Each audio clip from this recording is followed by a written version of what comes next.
రామాయణంలో బాలకాండ ప్రథమం, పవిత్రమైన భాగం. దీనిని భక్తితో చదివినా విన్నా ఈ ఫలితాలు కలుగుతాయని శాస్త్రాలు చెప్తున్నాయి. పాప విమోచనం, మనం చేసిన పాపాలు తొలగి మనస్సు పవిత్రంగా మారుతుంది. మనశ్శాంతి, ఆనందం. రాముని బాల్య చరిత్ర మనసుకు ప్రశాంతత, ఆనందాన్నిస్తుంది. విద్య, జ్ఞానం. విశ్వామిత్రుడు బోధించిన ధర్మబోధ వల్ల జ్ఞానం, వివేకం పెరుగుతాయి. శుభకార్యాలు, సాఫల్యం.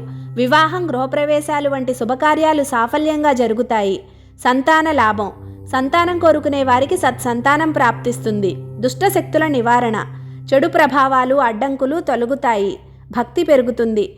శ్రీరాముని పట్ల భక్తి, విశ్వాసం మరింత బలపడుతుంది. ఎవరు ఏ ఫలితం పొందాలన్నా కావాల్సినవి రెండే. ఒకటి స్థిరమైన భక్తి, రెండు ఓరిమితో కూడిన విశ్వాసం.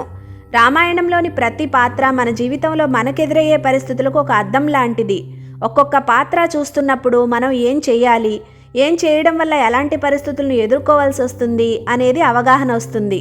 బాలకాండలో శ్రీరాముణ్ణి చూస్తే చిన్నప్పటి నుంచే పెద్దలను, గురువులను గౌరవించడం, క్రమశిక్షణ మనకి కనిపిస్తుంది. లక్ష్మణుడు అన్నను ప్రాణంగా ప్రేమిస్తూ నీడలా ఉండడం. భరత శత్రుఘ్నులు సోదర ప్రేమ. విశ్వామిత్రుడు ధర్మబోధ చేస్తూ రామలక్ష్మణులను తీర్చిదిద్దిన గొప్ప గురువు.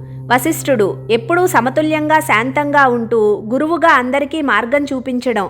దశరథుడు ఇచ్చిన మాట నిలబెట్టుకోవడం కోసం పడిన కష్టాలు, మాట ఇచ్చే ముందు ఎంతగా ఆలోచించి ఇవ్వాలి అనే విషయం మనకు అర్థమవుతుంది. సీతమ్మ పవిత్రత. అహల్య తప్పు జరిగినా మార్పు ద్వారా మళ్లీ గౌరవం పొందడం. జనకుడు బయటికి రాజుగా కనిపిస్తున్న బయట ప్రపంచం అంటని యోగి. అయోధ్య ప్రజలు రాజుపై, ధర్మంపై నమ్మకంతో ప్రేమ చూపించడం.